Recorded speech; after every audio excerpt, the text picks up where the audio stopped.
Okay, councillors, it's 6:30 and it seems to me from a look at the participants list that we do have a quorum. Can I ask Councillor Drury and Councillor Stamos just to indicate if you can hear me? I can't hear either of you, but if you just give me a wave rather than trying to get off mute, that way I'll know. Yes, can you hear me? Yeah, can hear you now. Thank you for that.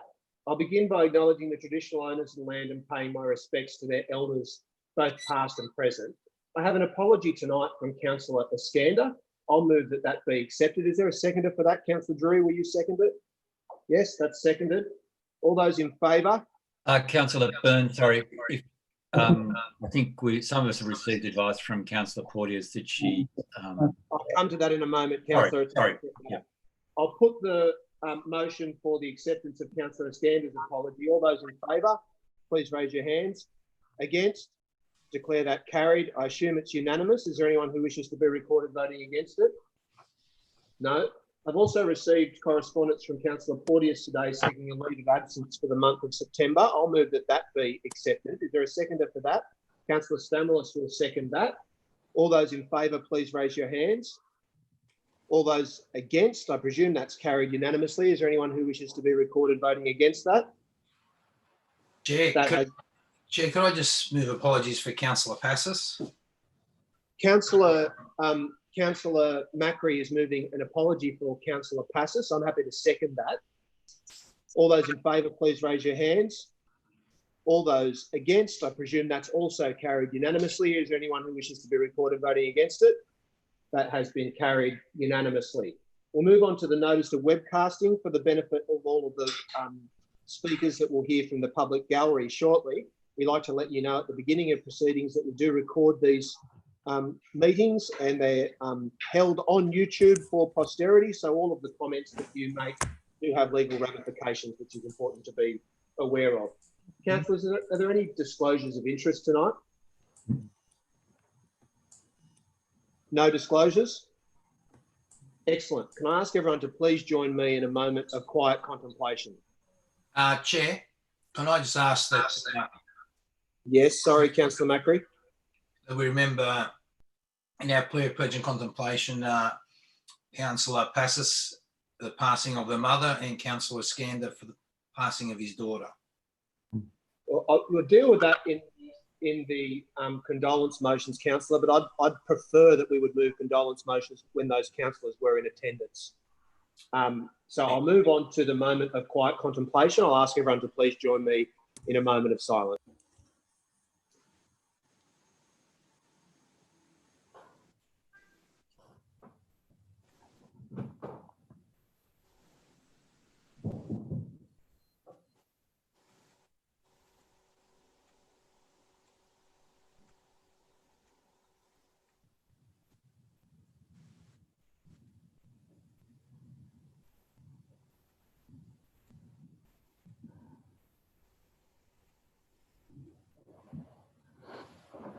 Thank you, councillors. We'll move on to the confirmation of the minutes of the meeting of the 25th of August 2020. Are there any clarifications or corrections to those minutes, councillors? Yes, Councillor Byrne.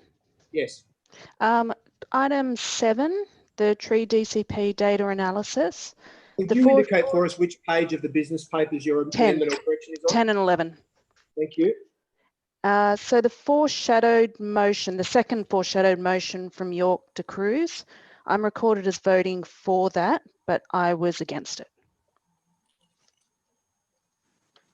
Okay, thank you for that. Will you move adoption of the minutes with that amendment, councillor? Yep. Is there a seconder for the adoption of the minutes? Happy to do so, Councillor Hesse. Seconded by Councillor Hesse. Are there any further clarifications or corrections? If not, I'll put that motion. Moved by Councillor Lockie, seconded by Councillor Hesse. All those in favour, please raise your hands. All those against? I presume there's no one against. Is there anyone who wishes to be recorded as voting against the adoption of the minutes? No, that has been carried unanimously. Which brings us to the public forum. We have a number of registered speakers tonight, councillors. Before we go to them, I'll just outline the rules of engagement, the code of meeting practice for the benefit of all of those speakers. We allow for 3 minutes in your contribution. I'll ask you to stick to time. We've found throughout this term of council that the public gallery are actually much more disciplined about sticking to time than councillors, but everyone's been very good at sticking to time since we've been meeting remotely. So I'll ask for your cooperation in ensuring that that's the case tonight. We have registered speakers for item 1, draft employment and retail land strategy. Item 2, Leichhardt Park Aquatic Centre master plan. Item 6, notice of motion, Birchgrove Oval Heritage Picket fence. So the first registered speaker that we have tonight for item 1 is Ted Plummer from Sydney Airport Corporation. Ted, are you there? Yes, I am. Thank you, Mr. Mayor. Over to you. Thank you, Mr. Mayor. As you said, my name is Ted Plummer. I'm representing Sydney Airport, and I thank yourself and councils for the opportunity. I'm speaking to item 1 and in support of the recommendation to adopt the draft employment and retail land strategy. Until the COVID-19 pandemic hit, Sydney Airport was one of the most significant economic engines in Sydney and New South Wales. 2018 study by Deloitte Access Economics found the following: that the airport generates direct and indirect employment of 338,000 jobs. That's 10% of New South Wales employment and around 33,000 on the airport site itself. Many of those, of course, are benefiting Inner West LGA residents.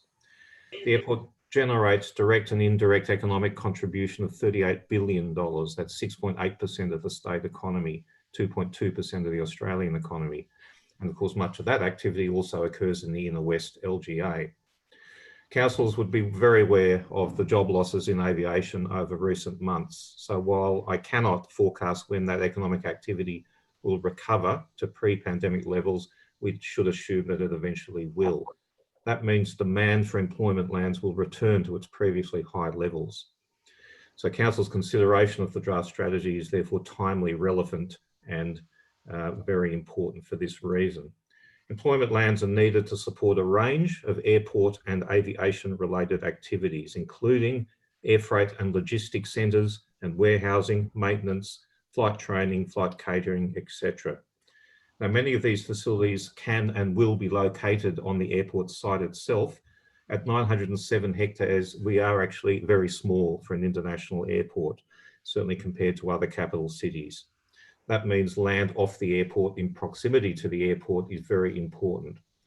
Now, to give you an idea of the value of air freight to the economy, including the value in the local economy, Infrastructure New South Wales has said in its state infrastructure strategy that, and I quote, "The value of goods moved by air freight through Sydney Airport is the same as almost the entire agricultural production of Australia." Now, that is a remarkable fact when you think about it. One of the most important demand drivers in recent times has been e-commerce related air freight. That is growing exponentially at the moment and has even been accelerated through the pandemic. So we specifically support strategies 2.1, 2.2 and 2.3 in the draft strategy and the proposed actions. They essentially seek to retain existing industrially zoned employment lands. This is consistent with the Greater Sydney Commission's Eastern City District Plan, as the report correctly highlights. Our strategy will achieve that outcome and we urge councillors to support it. And I think that's my 3 minutes. Thank you for being so succinct, Mr. Plummer. That's very good. The second registered speaker for item 1 tonight is Kelsey Dadd of Marrickville. Kelsey, are you there? Okay, can you hear me now? We can hear you loud and clear now. Okay, thank you. Thank you for the opportunity to speak tonight.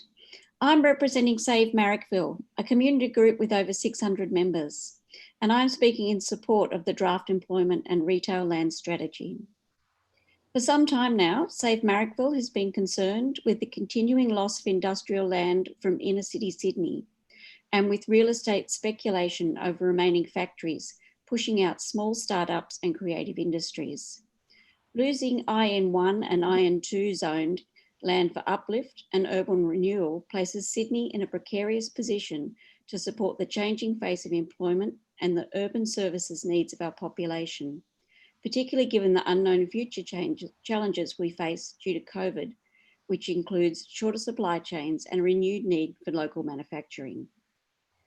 The maintenance and further support of industrial land in the inner west stimulates local employment and provides the practical underpinning of the Inner West's identity as a creative and manufacturing precinct, an identity built on a history of manufacturing and productivity. As such, the Inner West Council's stance on protecting industrial land and preventing real estate speculation is encouraging, and we strongly support this stance. Thank you. Thank you very much for that, Kelsey. Thanks, Kelsey. That brings us to item 2, for which there are 4 registered speakers. The first of those is Lyle Tawalai of Petersham. Lyle, are you there? I am. Can you hear me? Yes, I can hear you very well. Thank you. All right. I'm a Petersham resident, a coach and administrator for underwater rugby, and was a coach and instructor at Leichhardt Pool for over 5 years until 2015. I speak against the master plan due to its lack of determination for the depth of the new 25-metre pool and the positioning of the report provided to council that deep water activity does not serve a sufficient percentage value to the new plan. Prior to 2018, our council had 2 deep pools. This plan seeks to ensure that we have none.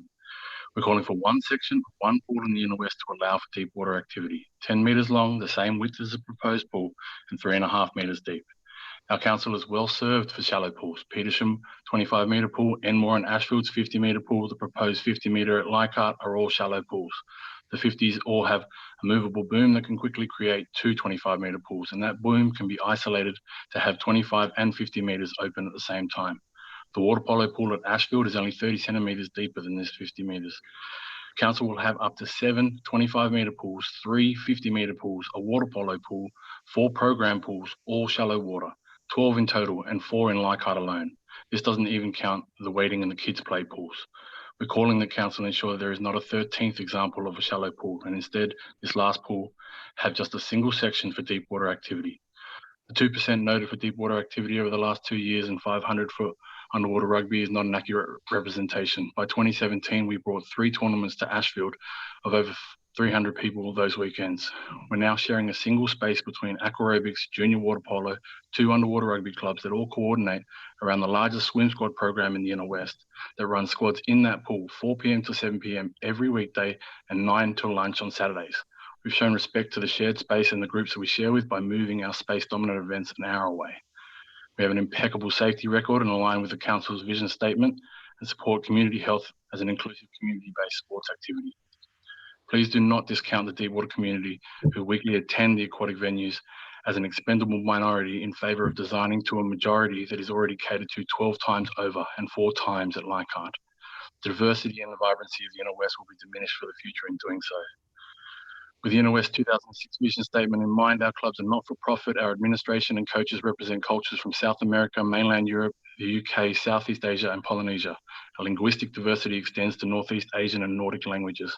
We have Indigenous Australian, vision impaired, neurodivergent players. We're students, health workers, blue and white collar professionals, and an age range of 18 to 60. Our available club members have pitched in when the council asked for sports clubs to volunteer at Addison Road recently. We volunteer in an ocean working bee to clean up Sydney beaches and our harbour foreshores. Please ensure that deep water activity continues in the Inner West. Thank you. Thank you very much, Lyle, for those remarks, and thank you also for the contribution of your club at Addison Road during the pandemic. Our next speaker is Ben Maslin of East Lakes, president of UNSW Underwater Rugby Club. Hey, can you hear me? Can hear you very well. Excellent. All right. Yeah, so my name's Ben. I'm the president of the UNSW Wales Underwater Rugby Club, and I'm speaking on behalf of the members of our club, many of whom reside within the Inner West Council. As it currently stands, we strongly oppose the LPAC master plan and request that the depth of the new 25-metre pool that is to be replacing the dive pool is resolved to have at least a 10-metre long section at the pool that is at least 3.5 metres deep. We have been regular users of the Leichhardt Park Aquatic Centre for the past 3 years, and prior to that, our club trained for 9 years at the Ashfield Aquatic Centre, which, despite our large engagement in the refurbishment plan, is set to open with pool dimensions that we can't use. If the depth of the new 25-metre pool is less than 3.5 metres, similar to the Ashfield Aquatic Centre, we will no longer be able to use the LPAC facilities to train or compete. LPAC is also the only pool within an hour's drive for our players that has the facilities that we can use to play our sport. As Lyle said, the estimates used to calculate our attendance to the pool is based on training in the 2017 and 2018 financial years, which is no longer representative of current and future attendance predictions. This is largely because we began using the facility at the end of the 2017 financial year, and since then we've increased the number of active members to 52 and have increased training at LPAC from once to twice a week. Under these circumstances, attendance to the pool can be estimated to up to around 5,500 per year, which doesn't even include additional attendance numbers from international training camps and competitions that have previously had hundreds of attendees. Our members also strongly support local businesses, being regular customers of the Orange Grove Hotel and frequent the Malaysia Small Chili Restaurant, Twisted Thai, and Empire Hotel post-trainings. Although an odd sport that many of you here might not have heard of, our quirky sport is a way of life for our players, a means to relieve stress, build fitness, and something for us to look forward to throughout the week. Because of this, our players are incredibly passionate, and that is shown throughout the large number of responses we have given Council in regards to the draft master plan, as well as letters we have sent to the Inner West Council members, and together with the Sydney Stingrays, a petition with 100 signatures of concerned underwater rugby players. Our players also come from a diverse range of ethnic, cultural, and socioeconomic backgrounds. We have a large number of female players, multiple First Nations players, LGBTQI plus players, and players and coaches from Colombia, Venezuela, France, and Spain. Players both young and old, and who work in white and blue-collar professions. If our club is no longer able to train at Leichhardt Aquatic Centre, this would deprive a large, diverse community group of the sport that they love. Our team is also highly competitive and internationally recognised. We have represented Australia twice at the International Champions Cup in Berlin, and 6 of our players were part of the Australian national teams that participated in the World Championship in 2019. We are the first and largest underwater rugby club in Australia. Support that will continue to grow in Australia if we continue to get the support of our local councils. Our club and sport could very well cease to exist in Sydney if the dive pool in LPAC is not replaced with the pool that is at least 3.5 metres deep. We urge the Inner West Council to resolve the depth of the new 25-metre lap pool to have a 10-metre long section that is at least 3.5 metres. Thanks. Thank you very much for those comments. Our next speaker is Gillian Brooker, representing 10 Ambit. Gillian, are you there? Yes, hello, can you hear me? I can, very well.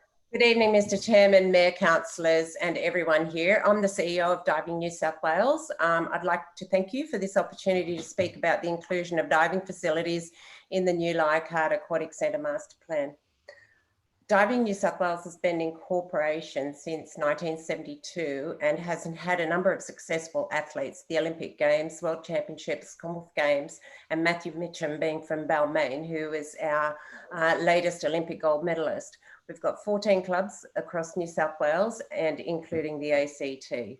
Diving New South Wales would like Council to maintain some diving facilities in the master plan. Could easily be achieved by increasing the depth of the proposed 25-metre pool to include a 1-metre and 3-metre diving board.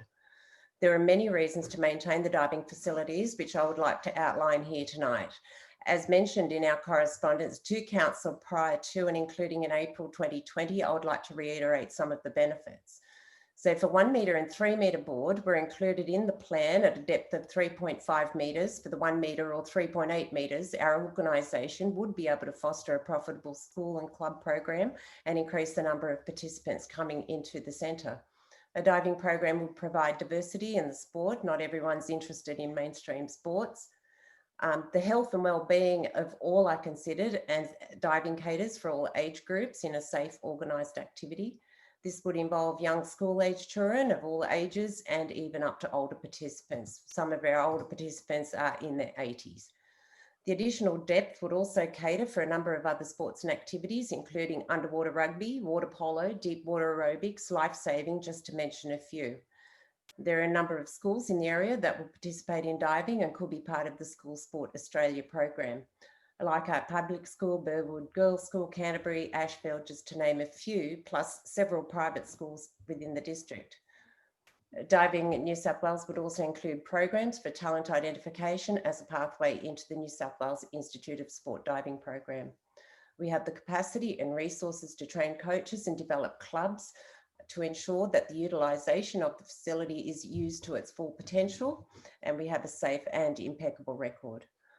I hope that you will consider including diving in the master plan, and please don't hesitate to contact me if you would like any further information further to our proposal.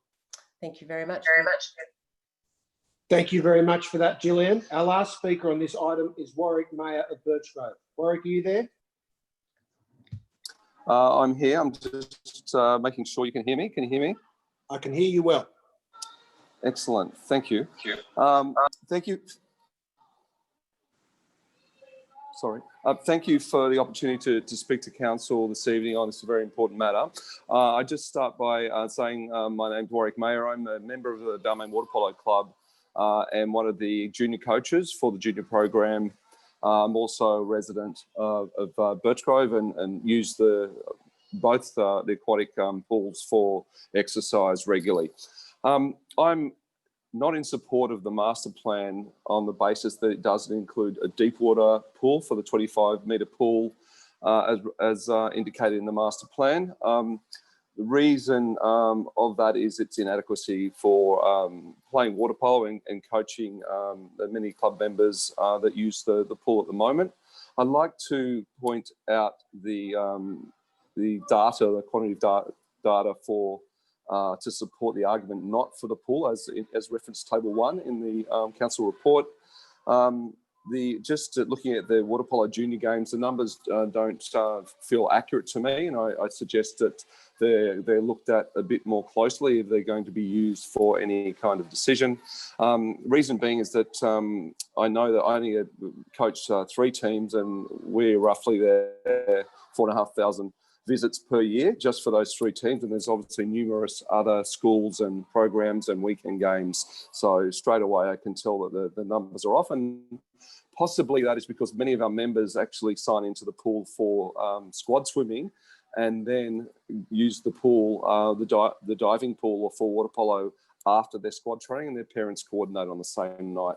The other items may be possibly missed are all the parents that attend on for those and on weekends for games that obviously support their children. They may not be signing in as water polo participants. Obviously they're spectating. So I just wanted to note that. The other item I'd like to point out, if the existing attendances are used, is I find this grossly inadequate because the existing pool size at 20 metres long by 14 metres wide is 66% too small for men's competition water polo and 6% too small for women's water polo. That's why only our junior members from Balmain Water Polo Club are able to use that pool. We've got 700 members and we would obviously use it a lot more if it was more sufficient in terms of its dimensions and the proposed 25-metre pool and with 8 lanes would be sufficient, but only sufficient for women's water polo competition games. We will take what we can get and with the space configurations for the utilisation of that facility. Our water polo club is obviously the oldest water polo club in the country, and the oldest swimming club it's affiliated with is obviously based at Dawn Fraser Bars. Warwick, I'll ask you to wind up as your time's expired. Okay. Thank you, Mayor. I just wanted to close out that we'll be avid users of the new facility should they be adopted and built and support it significantly more than we have historically because of the constraints. Thank you. Thank you very much. And I can see you're still on the job at a pool as we speak. I am. We're training it. We've had to pay for the right pool today because Leichhardt wasn't available for the juniors. Okay. Well, I appreciate your patience and look forward to seeing you at the opening of Dawn Fraser Pool in the refurbished Dawn Fraser Pool in the near future. Very much looking forward to that. Thank you. Thank you. This brings us to item 6, for which we have 3 registered speakers. The first is a former mayor of Leichhardt, Carolyn Allen. Carolyn, are you there? I am. Can you hear me? Yes, very clearly. Okay, well, Darcy's introduced me. I've lived in Balmain for 52 years and I'm also a member of the Balmain Association. And good evening, everyone. And thank you, Councillor Stamolis, for bringing this motion. I was actually mayor when the conservation plan produced by Maine Wilson was presented in, and my signature is on the thing, on the document. Unfortunately, that particular report was completely silent on the fence. And I failed to notice this at the time. I guess as a councillor, you have so many issues on your mind, and that was a particularly difficult thing. The report does show, however, that whilst there has not been a picket fence surrounding the oval throughout the time, the fence has always been made of timber. And it has been a picket fence the most continuous periods of time. Some of the times it was a picket all the way around except in front of the grandstand, where I presume they just had the post and rail fence to maintain vision to the people on the oval. So I disagree with the Heritage report in its statement that the actual fence line is of heritage importance, but that's the only thing. The fact that it has been constructed of timber is of equal significance, as is the fact that it has most commonly been a picket fence, a wooden picket fence. It does set a very unfortunate precedent when councils' own works don't meet their own high heritage standards that they expect of the community. Many people in our community have put in DAs for different things on their conservation area properties, and they would not be allowed to change the fence. The proposed metal picket fence looks to be of poor quality.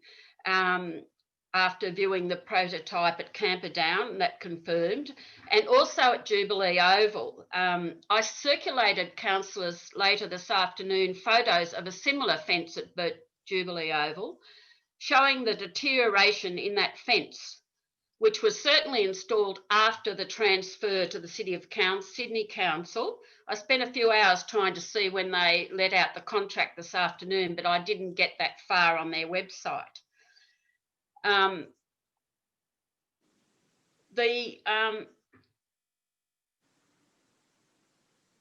report to that actually defies the report to the planning panel, where it said that replacement fencing and gates are required to be of the metal due to less maintenance requirements on longevity comparing to the existing timber fence, and that's on page 333 of the report. So the proposal to use a metal fence is actually possibly not cheaper, if that was just what they wanted. It's also not appropriate to these times.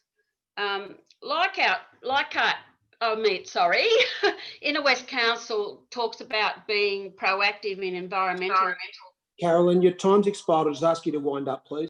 Okay, well, on 3 counts, we can win. We can use sustainable timber fencing, which reduces carbon rather than something that uses so much carbon. We can win on a heritage, and also we can use local contractors. Council has an economic recovery group for the COVID. We could employ local people, and we could even have apprentices learning how to repair this sort of thing, so it would add to our economy if we made it timber. So we can win on 3 levels: heritage, the environment, and the economy. So I support John's motion. Thanks very much, Carolyn. Our next speaker on this item is Malcolm Gardner of Birchgrove. Malcolm, are you there? Can you unmute me? Am I unmuted? Yep.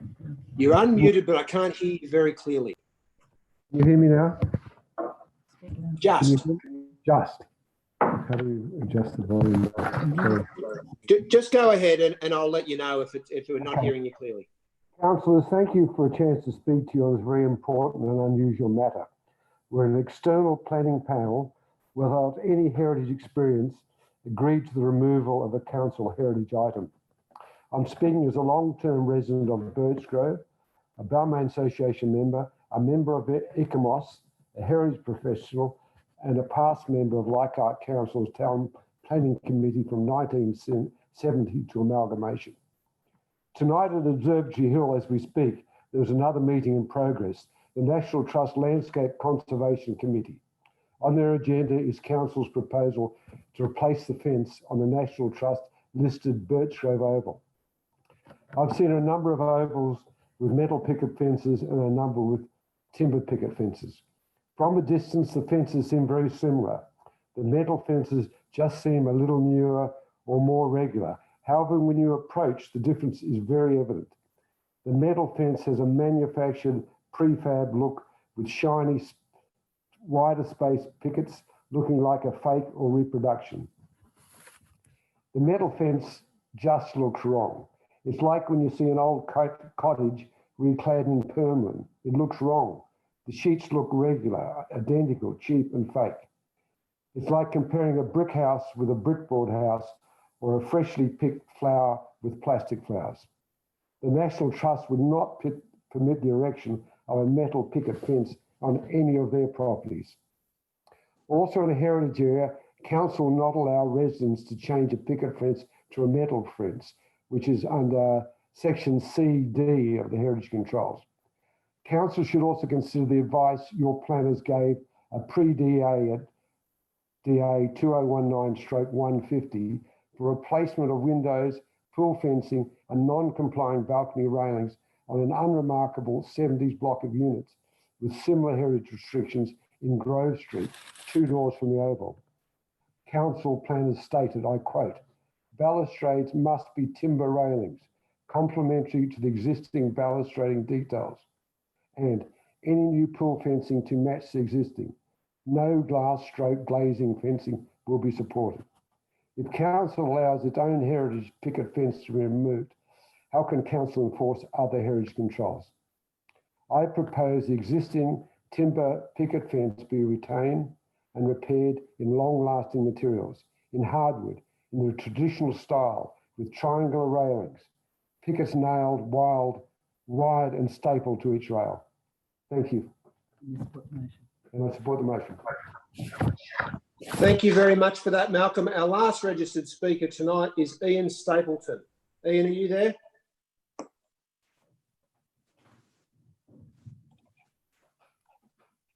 Ian, can you hear me?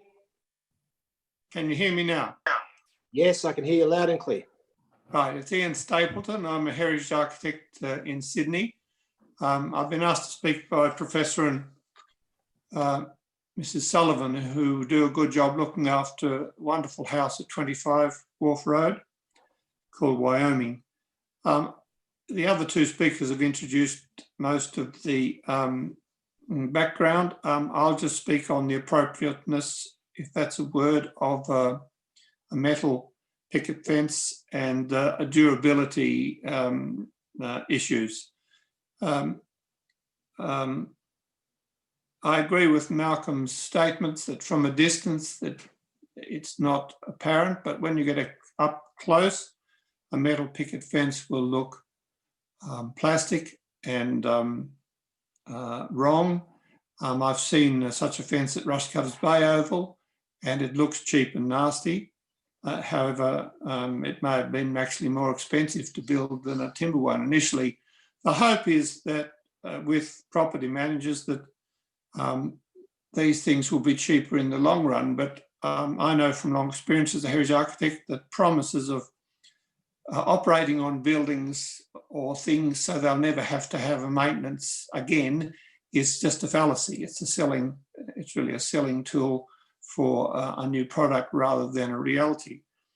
On durability, if the posts were proper treated pine, the rails were hardwood with that are properly weathered, that is, the rails have a slope on the top of them so the water runs off. If the nails are galvanised nails and the pickets are turned hardwood, a new timber picket fence could last 30 years and see us all out. So I support the idea of maintaining the existing fence and repairing it, or if a replacement is needed, to do it in a reproduction, properly detailed timber picket fence. Thank you very much, Mr. Stapleton. That concludes the contributions from the public gallery. We'll now move on to condolence motions as flagged by Councillor Macri. He is seeking to move 2 condolence motions. One, acknowledging our sadness at the loss of Councillor Iskander's daughter, and another about the death of Councillor Passis's mother.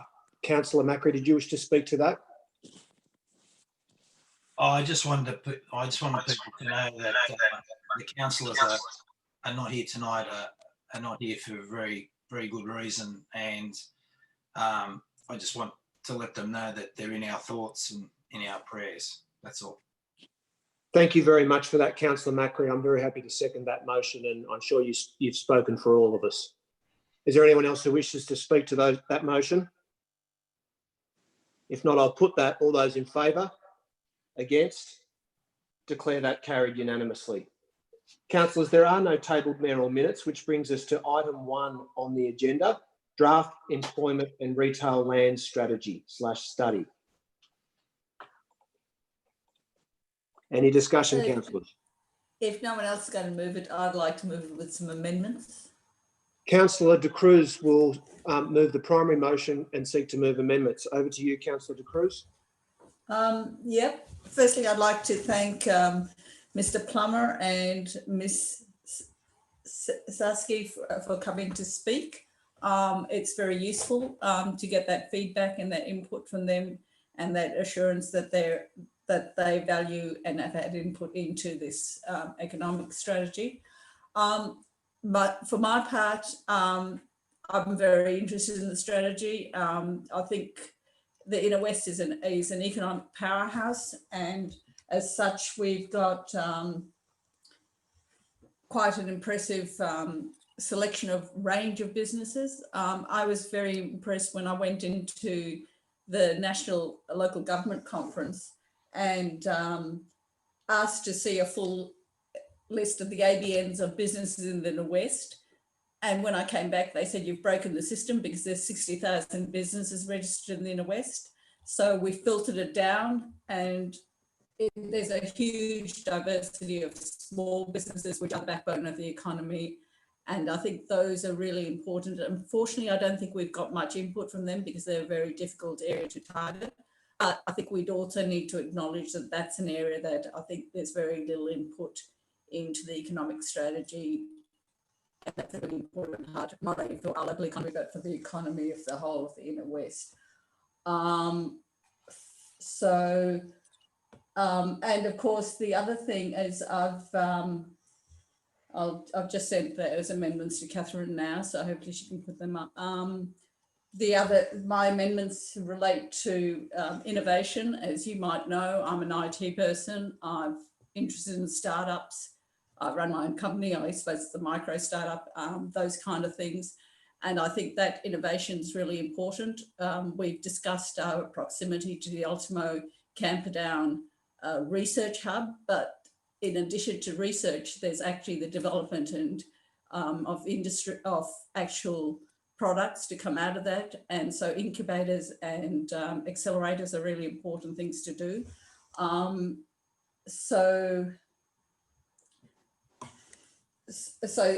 Those kind of activities I've put in there. The other important thing is about the ecosystem.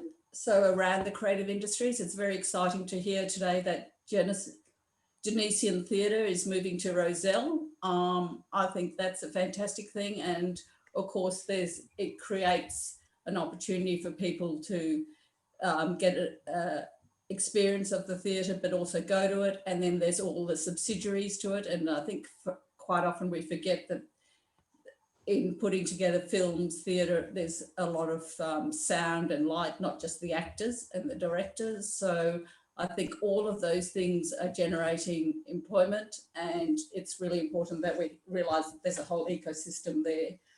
I've got a couple of other amendments which the officers have kindly assisted with the drafting of, to create an action item for encouraging pop-up events. This is due to community requests recently inquiring whether they could set up stalls and festivals and pop-up night markets in addition to that. So I'd like to move those move the motion with those amendments to what was on the papers. Thank you. Thank you for that, Councillor. Is there a seconder for that motion? I will. Who is that? John Stamlis. Councillor Stamos, do you wish to speak to the motion? No, that's good, thanks. Okay, thank you for that. Councillor Byrne. Yes, Councillor Hesse. Thanks very much. Look, to the relevant officer through yourself, I know that many of us have received an email from Mr. Greg Curry this afternoon about the employment land strategy, and particularly in relation to hotels. And I guess my question is also in reference to the first speaker, how would the allowance of hotels in that Victoria Road precinct area affect employment lands? And I guess what was the thinking about not including hotels in that allowable uses, if I can? I'll put that question to the officers. Can you hear me, councillors? Yes, we can. Great. Through you, Mr. Mayor. The submission you've received is about council's proposal to prohibit tourist and visitor accommodation in our B5 business development zone. The essence behind that, councillors, is that there are a small number of B5 zoned pockets throughout the former Marrickville LGA, including Addison Road, Triangle in St Peters, a bit on the Princess Highway at Tempe. And really what the B5 zone does is acts as a buffer between industrial land and sensitive zones like residential, and gives us an opportunity to provide opportunities for innovative commercial land uses that don't necessarily require those bigger floor plates. So what the concern about permitting tourist and visitor accommodation in the B5 is that you start to introduce sensitive land uses that may then conflict with the ongoing viability for those pockets of land to be used for employment and industrial land uses, particularly around things like acoustics. Is the driver there. So really what that's about is ensuring the long-term viability and retention of our industrial land uses for industrial purposes. If I could just have a question through you, Chair. Yes. Thank you. And look, thank you to Liz for that response. Just a clarification on that. So the land that was rezoned as part of the Victoria Road rezoning, or so it's colloquially known as, I guess, in Marrickville, is that B5? And if so, or if not, what does it allow, I guess? I believe there is a B5 component down there, councillor. And sorry, through you, Chair. Yeah. Most of it's currently most of that Victoria Road rezoning area is zoned as not B5, something else, yeah? I think there's a straight industrial component as well, councillor. I'd have to look at the map. Fair enough. That's a lot there. I appreciate that. Chair, if I may. Yes, Councillor. I guess, sorry, a third question, I'm sorry, I do ask your indulgence here. I'm just wondering if this is a final opportunity to review the uses of this land in this process. I'll put that question to the office. Absolutely not, councillors. So this is an important piece of work that will then inform our later planning through the stage 2 local environment plan process. So it's an informative document. It's a document that we'll be seeking endorsement from the Department of Planning on, but is by no means our final review or the line in the sand on this issue. Can I say thank you to Liz for that? I appreciate that advice, and I guess we'll talk more about that at another date. Thank you. Okay, thank you for that. Councillor De Cruz, your amendments are quite extensive, and Councillor Drury just sent me a message to say he's not able to see them on the screen. I suspect that's down to his lack of IT skills, unlike you and Malcolm Turnbull. He's not an innovator. But I wonder whether either Mr Naylor could provide instructions to Councillor Drury about how he would be able to see the amendments, or whether Councillor De Cruz would be able to read out the amendments so that we all know what we're voting on. Yeah, I can. I did also email them earlier on, if that helps. Councillor Drury, they'll be in your inbox of your Outlook. Councillor De Cruz, please go ahead. Okay, so adopt the employment and retail land strategy with the following amendments to the strategy. Include action 1.4.4, encourage pop-up events on underutilised public space with centres to promote ongoing use of public domain as part of the economic recovery stimulus. And B, note the Inner West Council has a long history of innovation in industry and the proximity to the Ultimo Camperdown Biomedical Research Hub means that Inner West is destined to become the incubator and accelerator for the district, incubator and accelerator district. So just for those who are not familiar with those terms, that's about a commercialisation, I guess, in the old terms. So it's actually taking on research and actually developing that. So universities are quite interested in that, but it's also beyond research. It's actually commercialising the products. And also just, so the next point is just to note also that the creative industries create an ecosystem. And so around having the creative industries, you have lots of supporting things like studios, sound production, musical instrument sales, repair, spare parts. And so I was trying to actually make the point that it's actually quite important to make sure we have spaces around theatres, Petersham TAFE, the Enmore Design School to enable complementary businesses and students perhaps to participate in real life applications, do internships, that kind of thing. And then sorry, Catherine, C should be point 3, potential for pop-up night market stalls in permanent kiosks in the public domain shop fronts. Thank you for that. Sorry, it's not an opportunity to innovate and speak to the motion a second time. Councillor Drury, are you satisfied now? Yes. Okay, thank you for that. Further speakers? Chair, Councillor Macri. I just like to, I share Colin's concerns with the actual accommodation being taken out at this stage.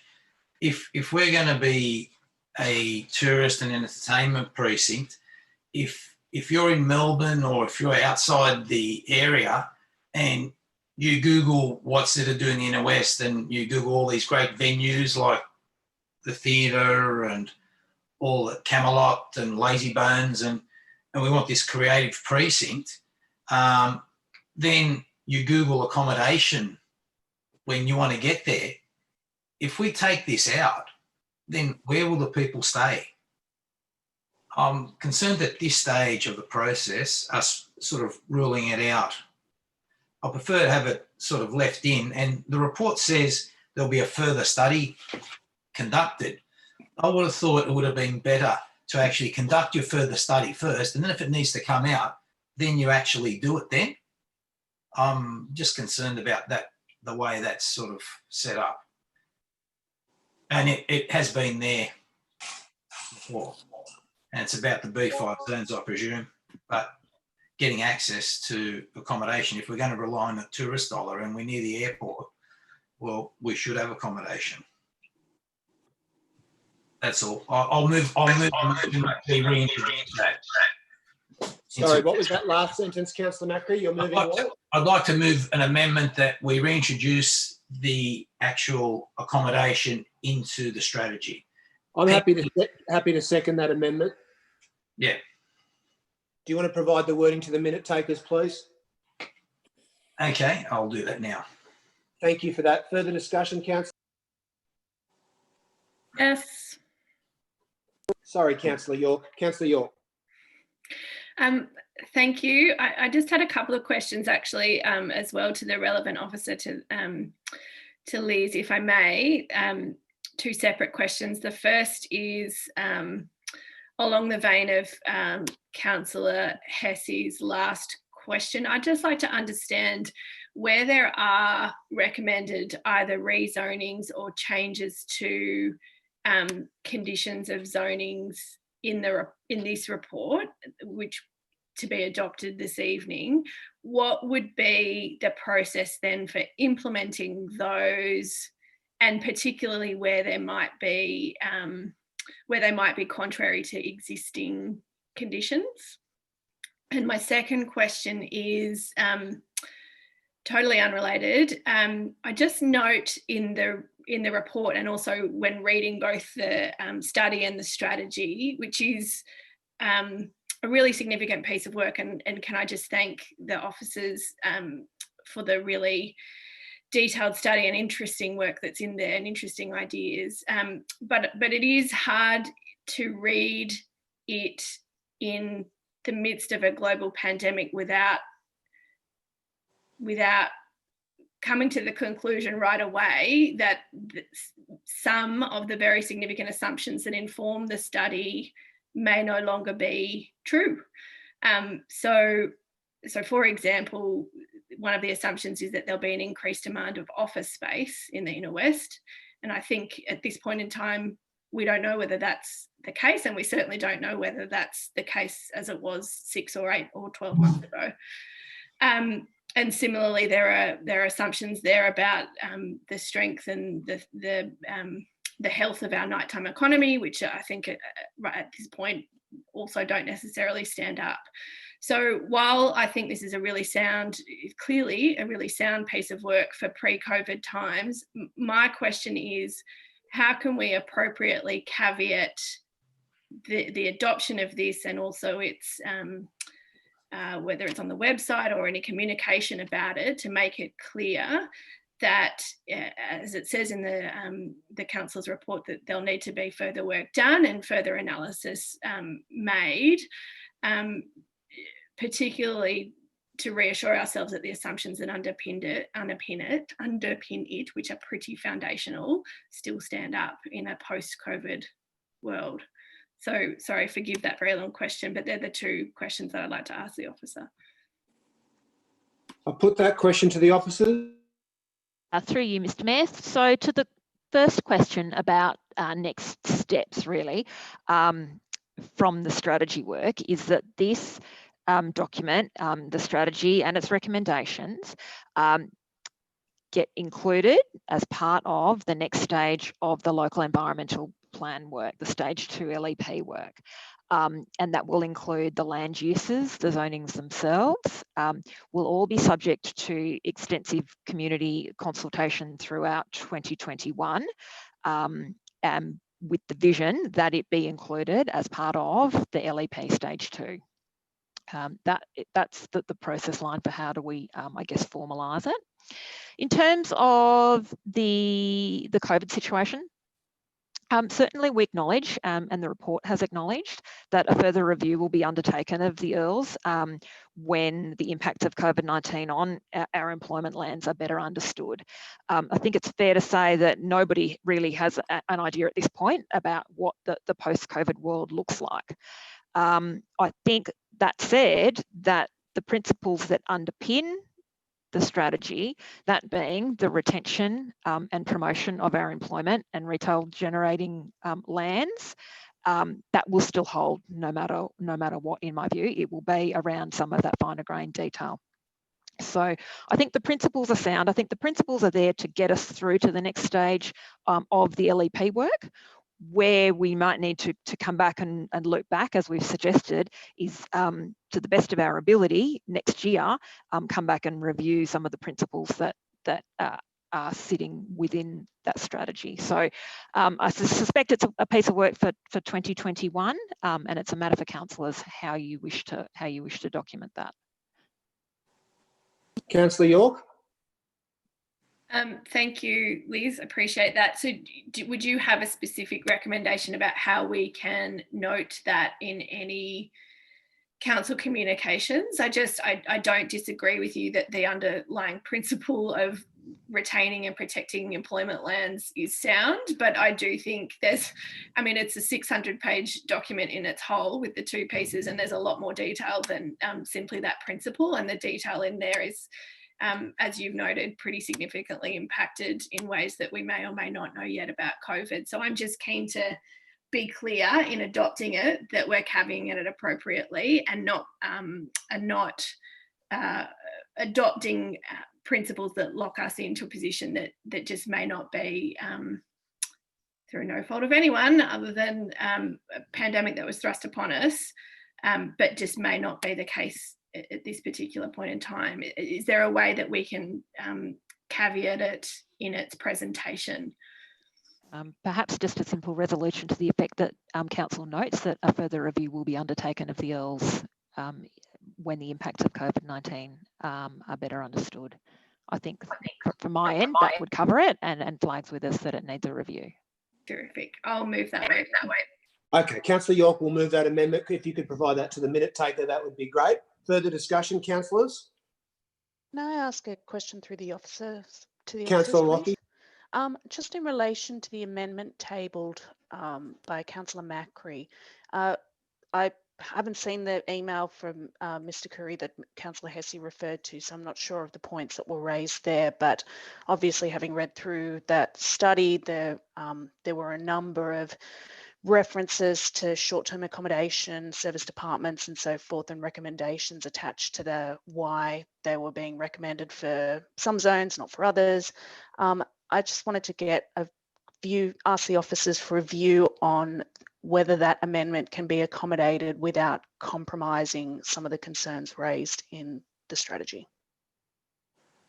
We'll put that question to the officer. Again, councillors, the intent of eliminating or removing tourist and visitor accommodation from the B5 zone is that because the staff and the consultants that have prepared this report believe that that particular land use is at odds with the optimum functioning of a B5 zone, i.e. when you've got sensitive land uses such as service departments where people will tend to be bothered by noise and those sorts of things, they are at odds with the best and optimum land use in an industrial zone. So that is what we're trying to do through the removal of the tourist and visitor accommodation in the B5 zone. So yes, it is in parts at odds with that principle. Councillor Lockie. And can you just clarify for me, just because I don't remember from the 600 odd pages, exactly what zones this kind of accommodation would be able to be accommodated within under the recommendations in the existing study and strategy? I'll put that question to the officers. Through you, Mr. Mayor. They are permissible in a range of our business zones, and in particular, the big one is the B2 business zone, where all of our local centre zones permit the uses, and the B4 zone also permits them, I believe. Thank you. Okay. Any further comments, Councillor Lockie? No. Okay, we've got a primary motion from... Could I just speak, Mr. Mayor, please? Yes, Councillor McKenna. Yes, look, just supporting what Councillor, what's your name? Councillor York said, in relation to the impact of COVID. We are obviously all of us concerned about how we'll come out of this, and we do know that, for instance, in the global financial crisis, it took many years for things to get back to anything like to what we considered normal. This may take longer, and for that reason, I'm not keen to support Councillor De Cruz's comments in relation to pop-ups. We really don't know where we're going to be in 12 or 18 months' time, and really anything that takes business away from our local business people that are there paying rent 7 days a week, 365 days a year, and people coming in with stalls and things, it could be detrimental to them, and I would rather leave that all out. And personally, I would rather leave any amendments out of this strategy. It's a 600-page document, and I think we should just leave it as is. Thanks. Councillor, are you moving the officer's recommendation unamended? Well, not really, because I want to support Councillor York's amendment. So I mean, you are going, the amendments have to be voted on, I suppose, or have they been accepted? Well, the ones moved by Councillor De Cruz are incorporated into the primary motion, which she's moving. So it would require an amendment to delete any of those amendments which she's incorporated and articulated. The amendment moved by Councillor Macri to reinstate the tourist short-term accommodation in service departments will be moved as an amendment. I'll go to Councillor De Cruz shortly to see whether she wishes to incorporate that into the primary motion, but it could be voted on separately. Well, in that case, I'll move the officer's recommendation as printed and include the motion from Councillor York, if I can do that. You can. So we've got a foreshadowed motion from Councillor McKenna, which is for the officer's recommendation to be adopted with a single amendment, which is the York amendment, which has been tabled. So I'll assume that Councillor McKenna is a seconder for that amendment. It will be incorporated into the foreshadowed motion, and I'll go to Councillor De Cruz now to check on whether she's willing to incorporate the York amendment and the Macri amendment into her primary motion. I'm willing to incorporate the York amendment into the primary motion, and I'd like to test or put to the vote the Macri-Byrne amendment. Okay, no problem. So we've got a primary motion from Councillor De Cruz, in which Councillor York's amendment has been incorporated. We'll be voting on the Macri-Byrne amendment in regards to short-term accommodation. If the primary motion is defeated, then we'll be voting on the foreshadowed motion from Councillor McKenna for the adoption of the officer's recommendation with the incorporation of Councillor York's amendment. Is there a seconder for the foreshadowed motion? I'm very happy to second it just to ensure that we've got a proper process. So that is seconded by myself. If there's no further discussion, I'll go to Councillor De Cruz for her right of reply. That's fine. I don't think I have anything else to add. Okay, we'll put the Macri-Byrne amendment. Councillor Macri, I presume you would also like that moved as an amendment to the foreshadowed motion if the primary motion is defeated. Is that correct? Yes. Yes. Okay. Thank you for that. All those in favour of the De Cruz, and I've just momentarily forgotten the seconder, who the seconder was of the primary motion. It's not on the screen. Stamoulis. I'll put the De Cruz Stamoulis recommendation. All those in favour. Sorry, don't we have to vote on the amendment first? Oh, yes. Sorry. Thank you for that, Councillor De Cruz. So I'll put the Macri-Byrne amendment. All those in favour, please raise your hands and keep them raised. I have Councillors Stamoulis,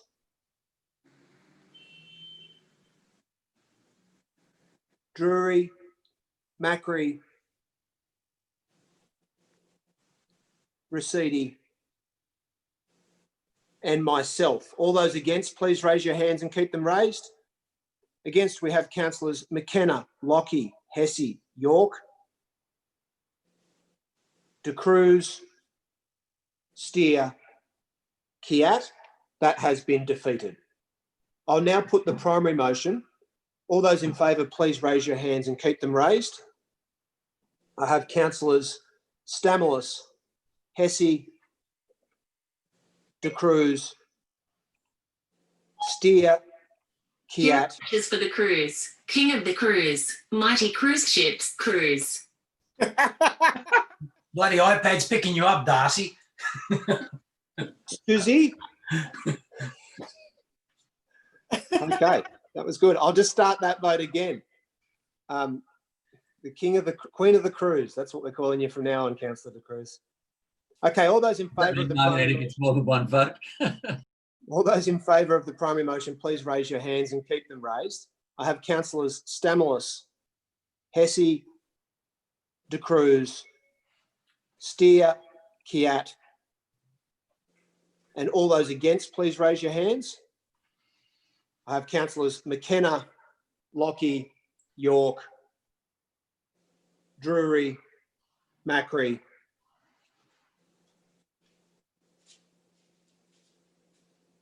Rosidi, and myself. And I'll just go back and count that because we've got a few people away tonight, so I'm a little bit out of practice. So I've got for the motion 1, 2, 3, 4, 5, and against the motion 1, 2, 3, 4, 5, 6, 7. That has been defeated. We'll now deal with the foreshadowed motion from Councillor McKenna and Councillor York. Councillor Macri, I think it's safe to say that given that our amendment was defeated for the primary motion, it's not going to be supported for the second motion, so I don't think it needs to be put again. No, Would you? that's fine. Yeah. So all those in favour of the McKenna-York foreshadowed motion, please raise your hands and keep them raised. I have Councillors McKenna, Lockie, Hesse, York, Drury, Macri, Steer, Kiat, Raciti, and myself. All those against, please raise your hands and keep them raised. Against, I have Councillors De Cruz. You misdirected me. She was in favour, and so was Councillor Stamoulis. Right. Okay. So that was unanimous then. Is that correct? Is there anyone who's against the foreshadowed motion? That has been carried unanimously. Next item. Leichhardt Park Aquatic Centre Master Plan. Councillors. Councillor Byrne. Yes, Councillor Drury. May I move this, please? Please do. Second it. Once again, I would like to thank the staff and those that they've been working with in the production of this master plan, with particular thanks to Simon Duck and Liz Richardson. I think there is, and this is a really exciting plan for the future of that centre. I'm really excited by the increased water play area that's being proposed and the water sensitive urban design that's being looked at. That terracing down the back in the bit that's not that used, I think will be a great addition. I think we do know that people and families are going to pools more than just for doing laps or learning to swim or playing sport. We have a number of families who want to kind of a day out, a morning out, an afternoon out, and having a greater variety of things and the capacity to picnic in terms of one of our pools, I think is a terrific idea. In relation to the question of the depths of the pool, I think we really should wait until we see how we go with the floating floor in the Ashfield pool.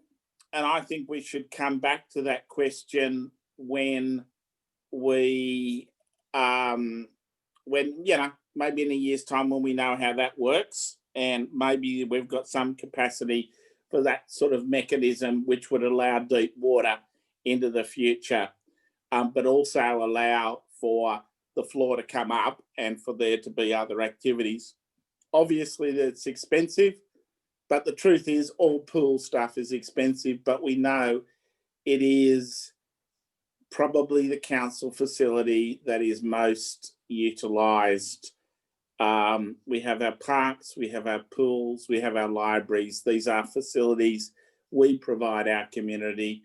We provide them to people across the board. And I think, if you're stuck in a difficult, if you're stuck in a flat or a difficult relationship or stuff like that, the ability to get out and sit in the park or go to a pool or go to the library, I think is a really important thing. It's a great leveller in our community, and these facilities provide all some capacity. They also provide the socialisation and the ability to join clubs or just meet people and get on with others in the community in a way that's unstructured as well.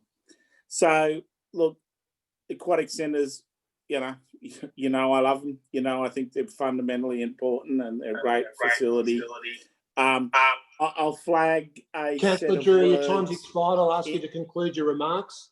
I'll also send around a set of words in relation to waiting for waiting on the depth question until we find out how Bashfield goes. Mr. Mayor. Thank you for that. Is there a seconder for the primary motion? Councillor Hesse is happy to second it. You wish to speak to it? I'm happy to second. Look, I thank Councillor Drury for out of meeting discussions and thank him for acknowledging those issues around the depths of the pool. I think that's important, and I would support what he's moving in that regard. Look, I don't mind admitting I'm a touch old-fashioned sometimes when it comes to these things, because I spent enormous amounts of my childhood at Nowra Pool, which is why I've got such crappy skin because of all the sunburn I got. But the diving in the pool was fantastic, and you know, it was a badge of honour as a 8-year-old to zip along the bottom of the pool in the deep bit and find 10-cent pieces, which were an absolute fortune, of course. So yeah, there is a bit of that. But I mean, to be serious too, I think while these are minority sports, I'm always reluctant. I got to say, I'm very sympathetic to the position of diving as well. I regard things which are a bit dangerous as not necessarily a bad thing. I get cranky, I suppose. Maybe this is another old age thing of the removal of merry-go-rounds from playgrounds. I regard modern playgrounds as boring as, and I'm really glad I was a kid when I was a kid when things were a bit exciting. So excuse my cheerful grumpiness in this regard. But look, I do thank Councillor Drury for what he said, and I think if there's an opportunity for us to review how the operation of the new Ashfield pool is going, and an opportunity to help the people who like, I've never heard of underwater rugby, I'll admit, but good on them, I say, if that's what they want to do. So let's talk about it more. Thank you. Thank you, Councillor Hesse. And despite being from different generations, I share in your thirst for excitement. And the word around the pool deck is that you want to join me down at LPAC for a bit of a go at the underwater rugby sometime in the near future. Is that true? I'd probably have a crack at that, Councillor Byrne. I'm mad enough. Excellent. That's a commitment on the public record. Further speakers? Mr. Mayor. Just a yes, question. Councillor McKenna, yes. Just a question. I don't know who could answer this, but I've heard a lot about underwater rugby, but it mind boggles at actually how they play it. Do they have their heads underwater or is just the ball underwater? I don't think any of the staff are qualified to comment on that, Councillor McKenna. But when you see the video of Councillor Hesse and I contesting a game down there, you'll know for certain. I note that Councillor McKenna's very cute dog has made an appearance at tonight's meeting. If you look at this, to keep you going. Councillor Stamoulis. Thank you, Mr. Mayor. Mr. Mayor, I'll be moving that we defer the master plan until we've resolved the issues of the depth of the pool. I think some very important issues were raised by a number of speakers, and of course, this pool sits right in the heart of our ward, Mr. Mayor, yours and my ward, the Balmain ward, and we know it very well. And a number of the key users are advising us about their concerns with opportunity for diversity of use, for multiple sports to take place at the Aquatic Centre, and I think it's worth doing that extra bit of work to respond to a number of the comments that were received tonight. We've also been informed that we had quite an extensive petition that's come to council. We were informed of that this evening by one of the speakers. So I think there's a number of issues there. It's a very good plan. It's a very comprehensive plan, but there's a number of outstanding issues and associated costs, of course, that would go with those that are worth finalising to make this a very comprehensive, neat and tight plan. So I think it's best to do that final bit of work and then for it to come back to council for approval. Thank you. Thank you for that, Councillor Stamoulis. So Councillor Stamoulis is moving a foreshadowed motion. I might just speak very briefly in support of the primary motion. Unlike many councillors, I've been involved with the funding of this facility over a very long period of time. It was the last rate increase at Leichhardt Council, which took place in the term of council between 2004 and 2008, which was prior to my election to council, which paid for the last major upgrade of Leichhardt Pool. It was a controversial rate increase. It was supported by people such as the former Mayor, Carolyn Allen, who we heard from earlier tonight, the Liberal councillors, the Labor councillors, the Independent councillors. It was opposed by the Greens councillors, and I might add by Councillor Stamoulis when he was a precinct chair at the time. And that's the reason, that funding is the reason that we have the magnificent facility that is LPAC today. And ever since we installed the first rate gym there and the additional pool space, we've been able to, it's not that the pool makes a profit, but it used to finish so far behind that it was a huge encumbrance upon ratepayers. And that's been significantly turned around over the last decade. Now we have the officers having developed a very good master plan for the next phase of Leichhardt Pool. And better than that, it's not just a master plan, we've actually included $4 million out of the stimulus that we've adopted in response to COVID in order to make sure that the works there are actually funded. And more than that, in this term of council, we have rebuilt Ashfield Aquatic Centre. We've undertaken and almost completed the full heritage restoration of Dawn Fraser Pool. So I think it's fair to say that when some other councils are walking away from public pools, as Councillor Hesse and Councillor Drury alluded to, we're doubling down on investment in these public facilities because they have such overwhelming health and well-being benefits for our local community. In regards to the floating floor, I'd love to see underwater rugby being played there, and I definitely want to see the maximum use from water polo clubs. And I was privileged to attend Ashfield Pool recently, and I think I was the first person to see, or the first person outside of the contract, the builders or the council officers, to see the floating floor in action. And it was very impressive. And I'm pretty confident that once we open the new Ashfield Aquatic Centre, we'll discover that that floating floor is effective, both in a usage sense and in terms of cost. And that will give us an evidence base for how we might be able to replicate something like that at Leichhardt Park Aquatic Centre as well. So I'll be supporting the primary motion, and I hope that there aren't a majority of councillors who are supporting a deferral of the LPAC master plan. That would be a retrograde step. It'd be equivalent to the people who opposed the funding for the gym and the new pool space back in 2004 through 2008.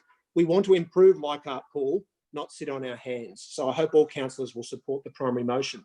Further discussion, councillors? There's no further discussion. I'll go to Councillor Drury for his right of reply. Yeah, look, I'll just take up where you left off, Mayor, and look, also just thank you for your leadership and solid support in relation to the matters of the Ashfield Pool and also in relation to the other pools. I think you kind of get how important to the community they are, as opposed to another councillor who wants to kind of sit in his hands and wait for something. Now is not the time to defer things. Now is the time to actually move along in a staged process. And if you read carefully what was being proposed, we have a staged process for working through and improving that aquatic centre. We have some capacity in the plan to leave the question of the depth of the 25 metre pool, and I think let's take that capacity, let's see how we go with Ashfield and let's move it along. There are times when, as a decision-making body for our community, we need to step up and take the decisions, being mindful that they will cost. I think we're 15 million at this point. I suspect it's going to cost a bit more as it kicks on. And if we add a floating floor, you know, that'll add a bit to that. But I think it's going to be worth it. I think it's what our community wants us to do. I think high quality facilities is what our community wants. And I think we should kick on, vote for the recommendation with the amendment, and let's get this rolling. Thank you for that. I'll now put the Drury-Hesse recommendation. All those in favour, please raise your hands and keep them raised. I have councillors Stamoulis. So councillor Stamoulis, you withdrawing your foreshadowed motion, is that right? Yeah. Yeah. Okay, that's withdrawn. I'll put the Drury-Hesse motion. All those in favour, councillors Stamoulis, McKenna, Lockie, Hesse, York, De Cruz, Macri, Steer, Raciti, Drury, Kiat, and myself. That is carried unanimously. Next item. That brings us to Local Government New South Wales Annual Conference. Councillors, you'll be aware that instead of being held in person, that the Annual Conference of Local Government New South Wales is going to be held across half a day via Zoom. I think it's highly unlikely that there's going to be any detailed voting on motions via Zoom for obvious reasons, both in terms of time constraints and the difficulty of it's challenging enough counting 15 votes in an Inner West Council meeting. I think it's going to be impossible to count hundreds of votes of local government representatives from across New South Wales. So it's not going to be an effectual conference in that regard. But we have been asked to determine tonight whether we will have councillors who will attend the conference and who will be voting delegates, and in addition, whether there are any motions for debate at the conference, although it's my very strong view that it's unlikely very many motions at all will be debated, let alone voted on. I haven't had many discussions with councillors about this in advance. We've certainly had a practice of allowing all councillors who wish to participate in the past. And so I guess I would ask for councillors who wish to be registered as to attend, and perhaps in addition as a voting delegate to indicate so now. Is there any councillor who wishes to do so? Yes, councillor Steer. Councillor Steer, councillor McKenna, councillor Lockie, councillor Hesse, councillor De Cruz, councillor Drury, councillor Kiat. Is there anyone else who wishes to attend as a voting delegate? Can I just ask the minute takers have captured that. If you can add me to that as well, please, Catherine and Ian, that would be great. Is there any other councillor who wishes to attend or to be a voting delegate? Okay, councillor Kiat has circulated motions that he would like to be considered for submission. Councillor Kiat, do you wish to speak to those, and have you provided them to the minute taker? Very briefly, and yes. The items that I provided and circulated to all councillors relate to resolutions that council has already adopted. First, in relation to council's resolution to support the Keep the Rate campaign, in coordination with some local NGOs and also some national advocacy groups.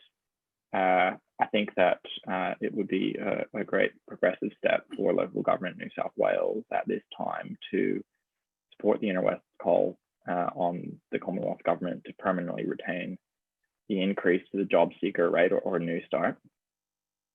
The second item that I'd like for council to put forward to local government in New South Wales again relates to advocacy, this time at a state government level, also in relation to the current economic crisis, calling on the state government to direct its economic stimulus toward investment in public housing. And this is something that we discussed, I believe, at the last meeting. I'm proposing that that council officers prepare drafts of motions, given that I think they'll have better expertise in doing that for the local government New South Wales conference than me, and bring them to the next meeting for our consideration. and draft them consistent with our previous resolutions. Councillor, can I suggest instead, it's not really the role of officers to prepare motions that you wish to submit for consideration at this meeting. If your intention is that we would vote on it at the next meeting, why don't you work on drafting those? I'm certainly happy to work with you on them and to support them being tabled, rather than us resolving tonight that we would ask the officers to draft a resolution. Really, the Local Government New South Wales Conference is a body made up of elected representatives, and it's the elected representatives who are required to draft motions for consideration. Thanks for the question, Chair. Yeah, my intention was that we, allow the staff to work out the wording, so there's just coming from council as a body. But if your preference is that I draft them, and I'm happy to do that in consultation with other councillors, I can do that. Okay, excellent. I'll work with you on that. So they're withdrawn for now. I think we've identified the councillors who wish to register as delegates. I'll move the adoption of those. I'll move that as a resolution, those nominations. Is there a seconder for that? Seconded by Councillor Lockie. I assume there's no further debate. I'll put that. All those in favour, please raise your hands and keep them raised. I assume that is unanimous. Is there any councillor who wishes to be recorded as voting against the motion? That has been carried. Next item, membership of committee for Sydney. Mayor, may I move the officers, may I move that council renew membership of the committee for Sydney, and that the money for this comes out of the savings in the next quarterly review. No problem. I'm happy to second that. Is there any other councillor who wishes to speak to the motion? Councillor Hesse. Councillor Byrne. Councillor Hesse, yes. Yeah, look, with respect, I think there are many committees that we're a part of which deliver really important and long-term returns for our council. I think of the Coastal Councils Committee, SRS Rock. There are many others as well, but I just think this committee is really, it's really for the big end of town. And I regret, I even interviewed the head of the committee for Sydney on my radio program a number of years ago around the WestConnex. Now, he was a man interested in the Welshman. He was a man interested in town planning. And then it was news not that long later that he was told to shut up about the matter because basically this body was more uncritically pro-development. Now, I'm just not sure that this is a body that local government gets a lot out of. As we've just talked about, we've got Local Government New South Wales, which is a very influential body and brings local government together, I think, in an enormous amount of agreement most of the time. I really do think that our money is better spent there. So I do like reaching out, but I can't honestly say that this is the best way we can spend $18,000 odd. Thank you. Thank you for that, councillor. Can I just seek clarification from the officers? We've got a resolution of the council that there are to be no further disaffiliations of council from bodies of which we are a member without a resolution of the council.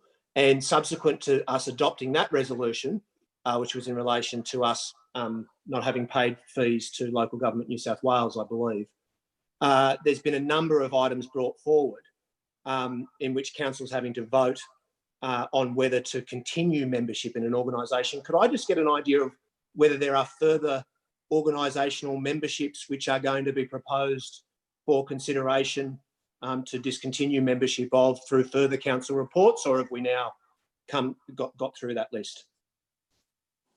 Mr Mayor, I understand this is the last of those in the current annual process. I'll double check, and if I'm incorrect, I'll advise councillors accordingly. Thank you for that. And just to clarify the annual process, I think the resolution that we've passed is that we will continue to be a member of each of these organisations without there having to be an annual review or an annual process. Is that your understanding? We understood a little bit differently, that councillors wanted to consider the matters themselves rather than leaving it to an automatic process one way or another. Okay, well, it's redundant either way if you're informing us that there's no further organisations that will be proposed for disaffiliation. Is there any further discussion, councillors? Just a question, Mr. Mayor. Yes, Councillor Stamoulis. Mr. Mayor, I noticed that this funding, there's uncertainties in the funding because we're saying here that it comes from any savings in the next quarterly review. Are we sure that there will be savings in the next quarterly review? I'll put that question as a question to the officers. Thank you. To assist councillors, the funding for this proposal was in the existing budget, so there's no need to seek savings should they arise in the next quarterly review. Simply a decision for council whether they want to be members of this committee or not. Thank you. We should amend that motion then, Mr. Mayor. Yeah, well, just to clarify that, I'm sorry, but the financial implications statement in the report says the renewal of council's membership to May 2021 will cost $18,150. The cost of membership is unfunded and council would need to determine a source of funding. So is that correct or not? I'll put that as a question to the General Manager. I've double checked that today. There is funding available for this, council. Okay, that's clarified. Thank you very much for that. There's no further discussion. I'll go to Councillor Drury for his right of reply. Okay. Sorry, well, I've got a question. Councillor De Cruz. Councillor De Cruz. Yeah, I think one of the issues is that I mean, whether we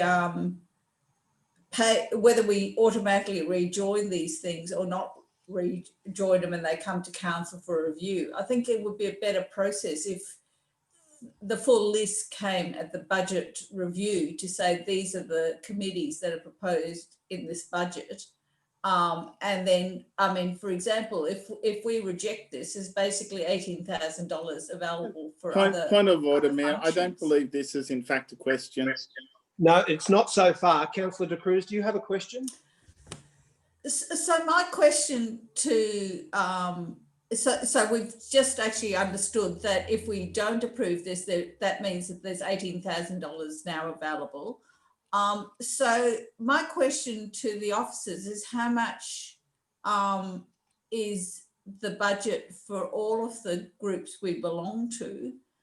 And it would be useful to see a breakdown of the Parramatta River Catchment Group, the Cooks River, and the various groups we do belong to, because I think councillors need to make an informed Sorry, decision. Councillor De Cruz, what's the question? So are you able to provide us with the total cost of membership for all these organisations? I'll put that question to the officers about whether you're able to identify the total cost of council's affiliation fees to various organisations. Thanks, Mr. Mayor. We'll take that on notice and provide that report back to councillors. Okay, that seems fair. Thank you for that. If there's no further discussion, I'll go to Councillor Drury for his right of reply. Okay, so I will, on the advice being provided, council determined to renew membership of the Committee of Sydney, full stop. Okay, thank you for that. I'll now put that motion. All those in favour, please raise your hands and keep them raised. In support, I have Councillors Stamoulis. I can't see Councillor McKenna. Yes, she's in support. Councillors Stamoulis, McKenna, Lockie, York. Councillor Macri, are you in support? No, no. No. Councillor Macri is against. Councillor Steer, no. Councillor Rosidi, are you there? Yep, in support. Councillor Drury and myself. And then all those against, please raise your hands and keep them raised. I have Councillors Hesse, De Cruz, Macri, Steer and Kiat. That has been carried. This brings us to the next item, which is garbage cancellations, which I'm going to rule is redundant for reasons that were clearly articulated during the last meeting. The issue has been resolved, which takes us then to item 6, notice of motion, Birchgrove Oval Picket Fence. Councillor Stamoulis. Thank you, Mr. Mayor. I'd like to thank the 3 speakers earlier on this evening who spoke very well on this issue, but there's a significant amount of heritage experience amongst that group, and particularly one being an ex-mayor and a chair of the Balmain Association for some time. Birchgrove Oval is an historic oval, and it's a heritage feature in itself. I believe, as the speakers mentioned tonight, that council needs to show its commitment to heritage. We apply some of the most rigid rules on our community when they're doing modifications to heritage dwellings. We also must apply the same standards to our own council. And in particular, this is such a significant oval. It's the home of rugby league. The first game was held there in 1908. And for us, the deliberation at the moment about whether we should maintain the existing heritage fence or not is a cost issue. Now, again, as I've said before, we don't apply that rule to our residents, but we are applying it to ourselves. Birchgrove Oval defines the Balmain Peninsula. Its look and feel defines that area greatly. And it is very much a historical feature, as I've mentioned.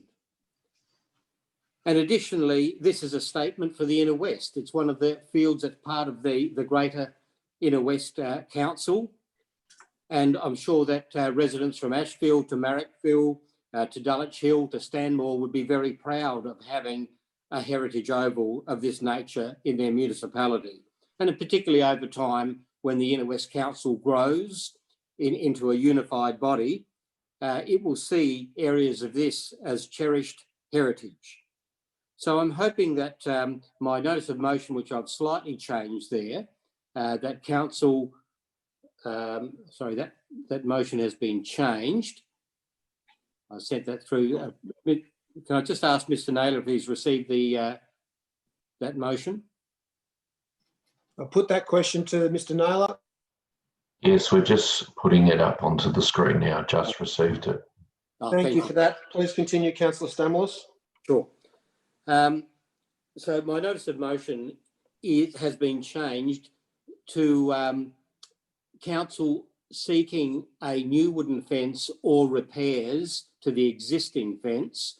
We discuss those options, consider the heritage arguments, and report back in October so that we're better informed before we make a crucial decision about the Birchgrove Oval. Thank you.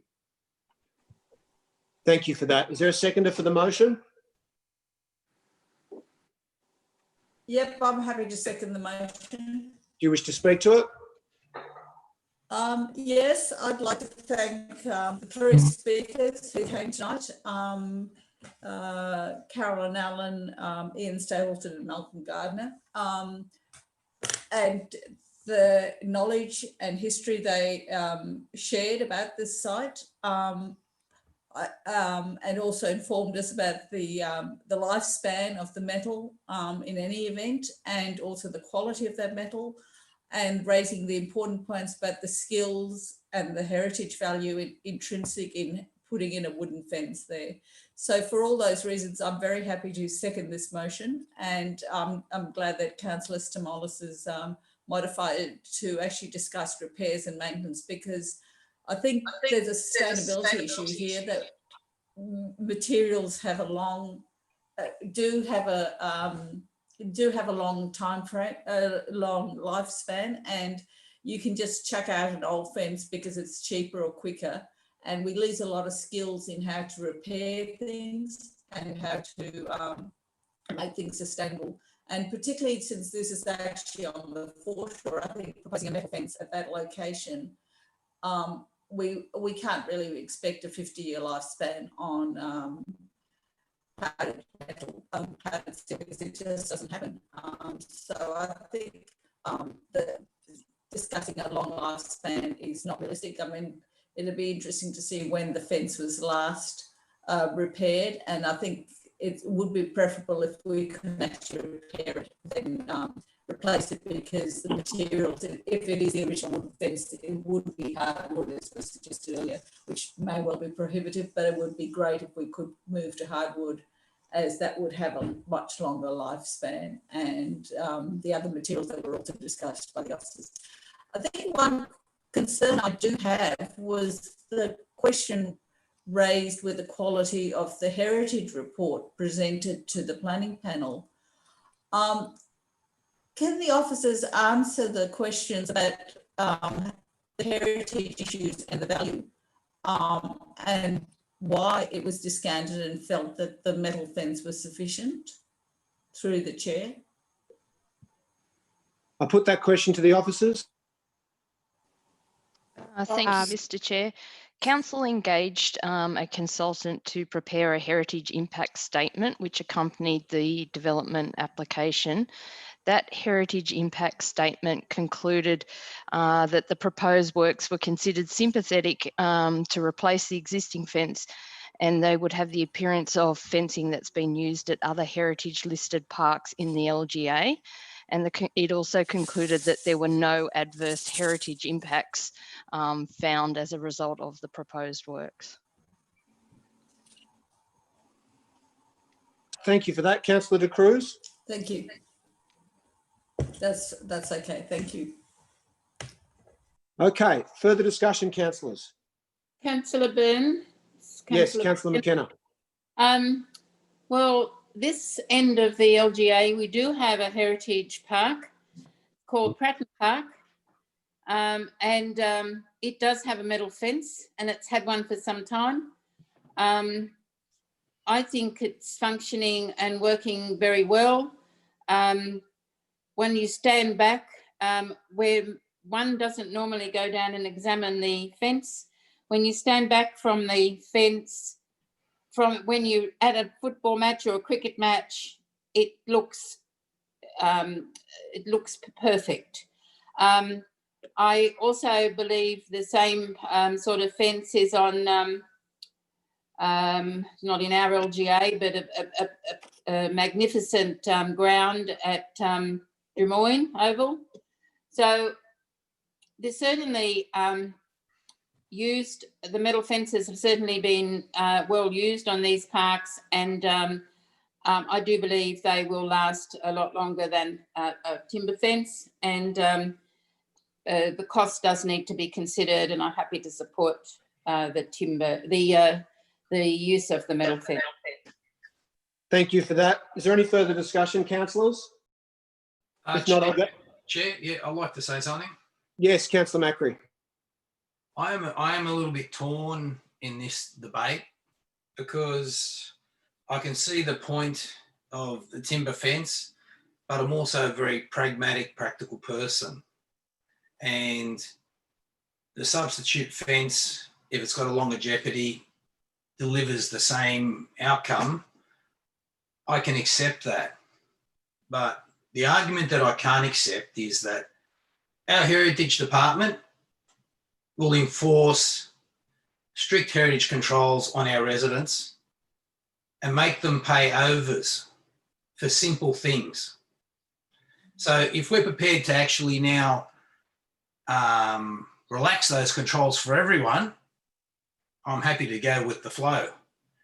But I can't sit here as a person making decisions for people of the inner west to have them put under the pressure, the financial pressure of not being able to replace a window with an aluminium window, which could look very similar and the same, and here say, well, the fence will look the same anyway.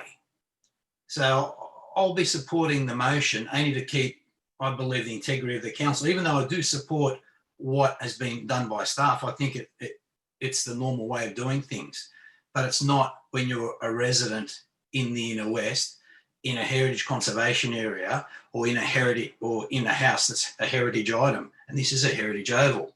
So I don't think we can bend the rules for ourselves if we actually want to be seen to be credible. So I'll be supporting Councillor Stamos' motion. Thank you. Thank you. Okay, is there any further discussion, councillors?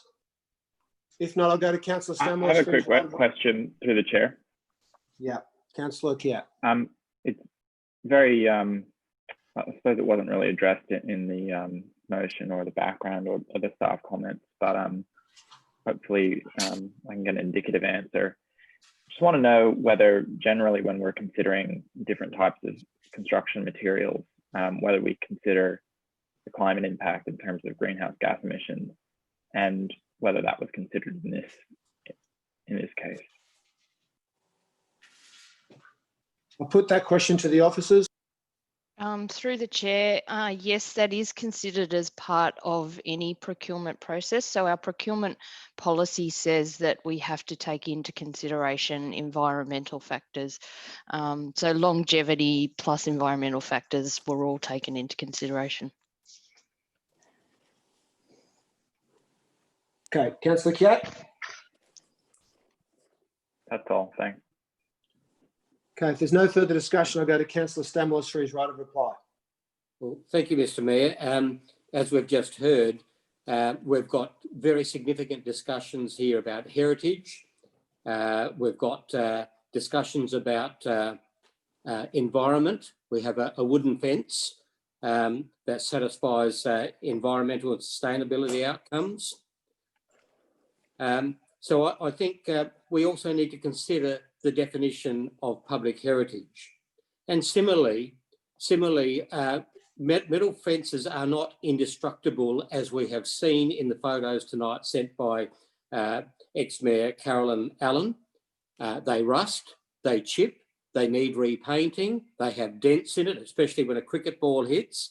These things are, in fact, could I say a hardwood fence would be far more durable at Birchgrove Oval, far more durable than a metal fence will ever be. So there will be repairs and maintenance and painting on an ongoing basis for a metal fence.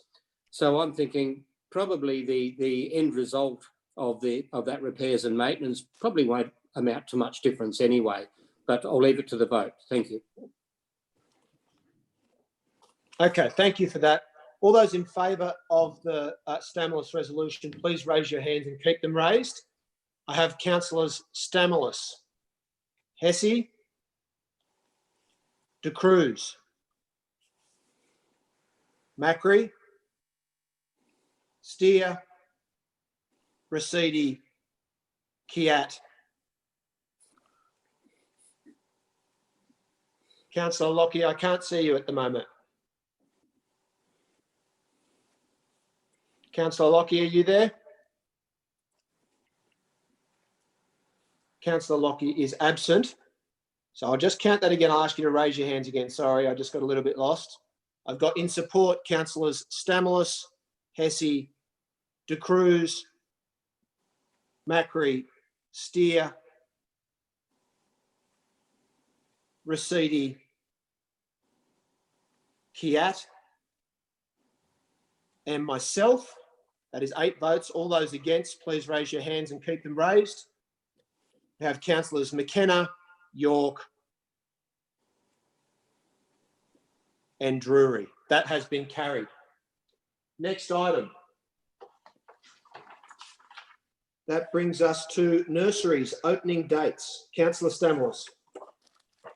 Thank you, Mr. Mayor. This has been answered. I believe that the nurseries have opened. That is the Roselle Neighbourhood Nursery and Marrickville on the 1st of September. So the only question that I do have now, Mr. Mayor, is what is the nature of that opening? How many people can be present there? Do we know the days of the week? And whatever other information we could just briefly have now. Thank you, Mr. Mayor. Okay, thank you for that. I'll put that question to the officers. Thanks, Mr. Mayor. They've been reopened on the previous basis, so I can get the details of which days they were, but that's generally known for those communities. The issues were related to computers and use of cash in those facilities, which were part of the COVID provisions. We've not been able to provide a cashless service, but we've made some other arrangements about how the cash is treated, and the computers are still on order. The priority for the computers went to developed application area, which is much stronger demand. So the number of people in there is again based on the formula of 1 person per 4 square metres, and that will be advertised on the fences so the community are aware of the risks and how we best cope with those. Thank you. Councillor Stamoulis? Well, I don't think the motion needs to be there now. I think it can be withdrawn. We've got the information we need. Thank you. Okay, it's withdrawn. We'll move on to the next item, item 8, from myself in regards to Park and Pay. Councillors, I've recently received correspondence from Minister Dominello proposing that council make use of a technology, an app that has been adopted in a number of other local government areas, which essentially allows people to be able to replenish their payment in parking meters without having to return to their car, amongst other things. As indicated in my motion, council officers have also confirmed that their investigations into the use of such technology have been concluded, and that we are due to replace all of the parking meters through a tender process during this year. And so I'm simply moving that we note the correspondence from the Minister, that we note that the smart technology investigation is now complete, and that we get a report on all of the issues that I've just articulated. So I assume that's fairly uncontroversial, but I'm happy to address any questions that people might have in a right of reply. Is there a seconder for the motion? Councillor Macri will second the motion. Do you wish to speak to it, Councillor? Councillor Macri, do you wish to speak to the motion? No, Chair, that's fine. I think you aptly described it. Thank you. Is there anyone who wishes to speak to the motion? Yes, I do. I'm shocked. Councillor De Cruz. I do. Yes, no, Thank I was just saying I was shocked that you wanted to. Oh, that I did, or I didn't want to? Deeply surprised. So I'm not quite sure of the detail, but I've actually sent a couple of amendments through to Catherine that I hope you'll consider including, or we can vote on it. A few years ago, we went to a smart technology conference, and there was a guy who was talking about his smart app that was trialled in Canberra, and it was an interesting observation. Well, actually, it was, the data showed that there was a preference for street parking, and that off-street parking in car parks were left empty as people drove around to find street parking. So I think that some of these applications are going to have quite significant impacts on traffic and within the inner west, not to mention parking as well. And we also have residential zones and restricted parking. So I think when we're implementing any of these applications, we might have to think very closely about how we do it. And the second issue is, of course, that I think that some of these apps may actually end up being integrated with navigation systems. Now, I'm not quite sure whether the app that's proposed is just for park and pay, or it actually helps you find a parking place.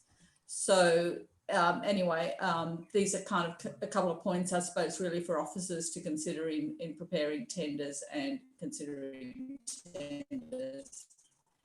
I'm not sure that I understand the purpose of the amendment, Councillor De Cruz, but in the interests of collegiality and expeditious dealing with the matter, I'll incorporate them into the primary motion. Is there anyone who wishes to further amend the motion or to oppose it?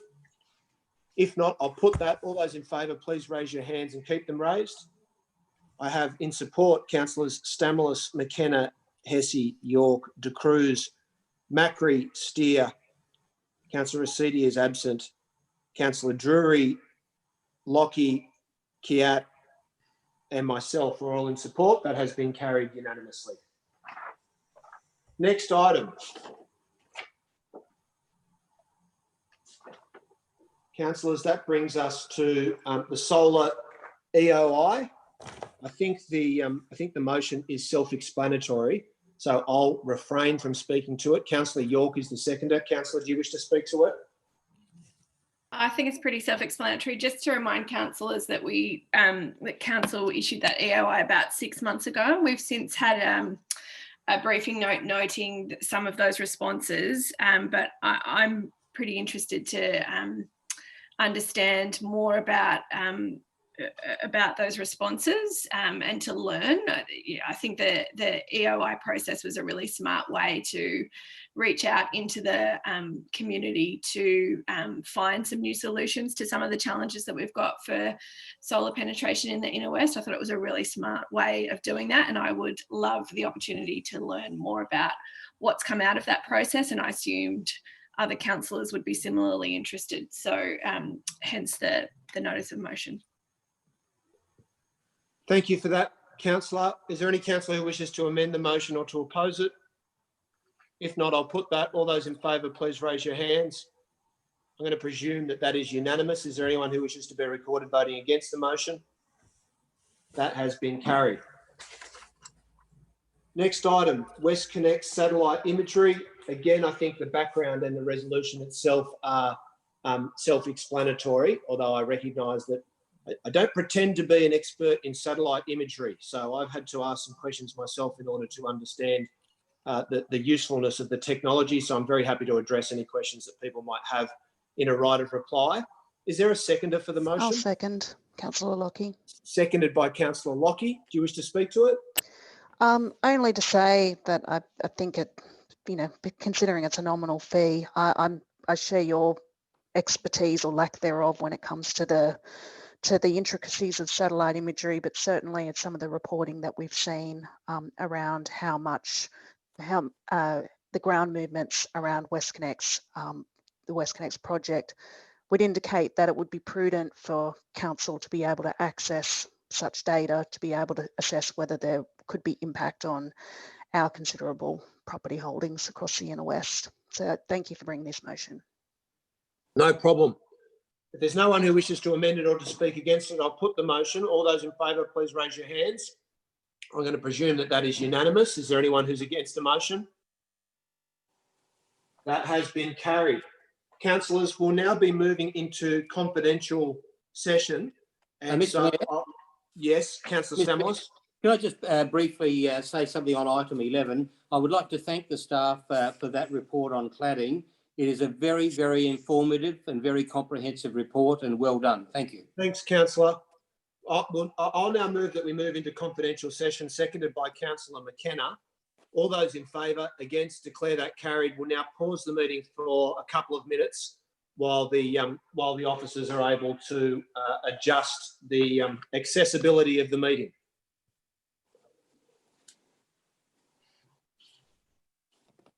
Is it time to get a cup of tea? Yeah, go for it. You can get I won't start till you get back. Everyone can get a cup of tea.